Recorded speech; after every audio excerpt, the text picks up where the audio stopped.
Good morning and welcome to Mission Alive. I'm Greg McCann, and this is the sixth part of the story that we're talking about China and the MSC involvement in China. We've talked about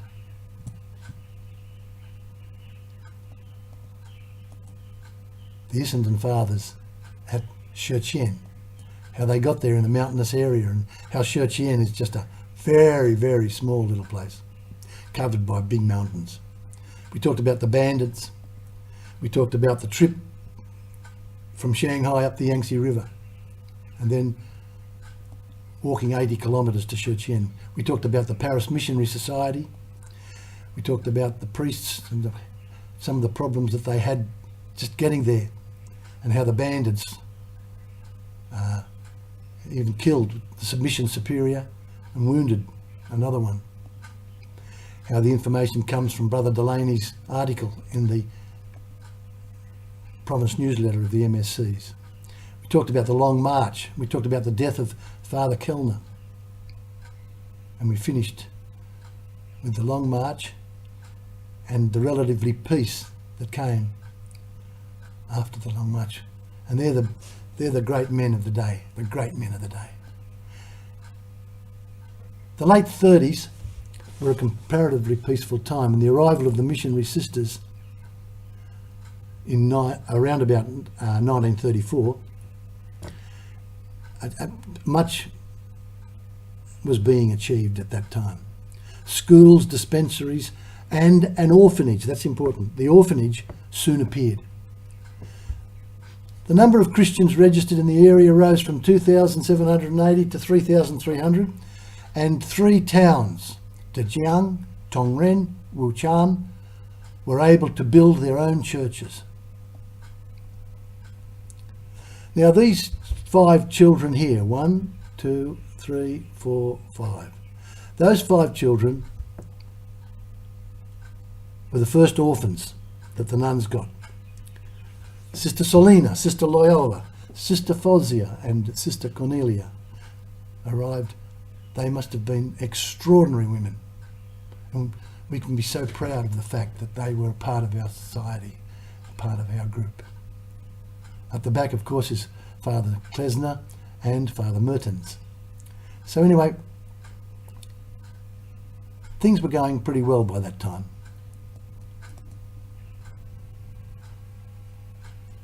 Tongren Church. I took that photograph. There's the church up there, but I couldn't get into it because I was being watched by the security bureau when I took that photo, so I had to be careful. This is the church in Zhejiang. Quite a nice church. And this is the main altar of the church in Shenzhen in the 30s. You'll notice there the painting of Christ the King. And that's pretty significant. I'll tell you about that later on, but that's the old altar that they had in the church at Shenzhen.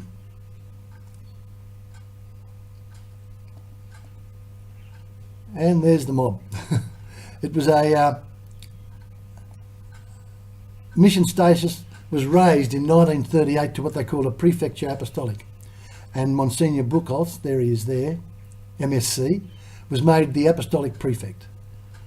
Now at that time, in 1938, there were 15 MSC priests, 3 MSC brothers, 8 MSC sisters, 4,311 Catholics, and 31 minor and major outstations. It was a great time. And you can see that they must have had an incredible influence on the people of the area. Just a small place like Shenzhen. So much was happening.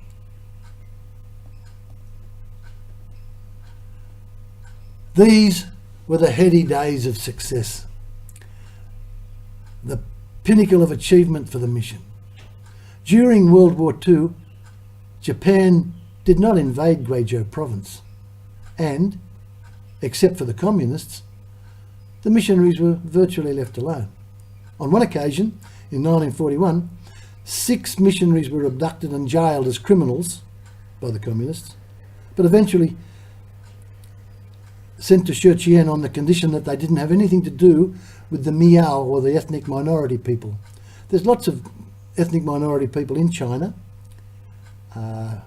52 of them, I believe. Anyway, obviously the missionaries were very interested in helping these minorities, the ethnic minorities. 3 months later, the missionaries came back to Shenzhen and started over again. One of the things that I noticed about this photograph, I think it was taken from an outstation, was the size of Father Baumeister. He's very, very big man. In Chinese would have been incredibly impressed by his stature. Look at him, he's such beautiful upright stature. They would have been really impressed by him, I'm sure. Also, China can be a very hot place, very hot. And I can't believe they would get around with all these black clothes on, and the nuns with all their soutanes on and their veils and that. I don't know how they did it. I really don't know how they did it. Anyway, they did. And to their credit, we can be so proud of these people. Well, we had another period of calm. A confused peace descended on the mission before and after World War II. Roads and railway made travel to Guiyang, the capital, much safer, with little worry about bandits or raids.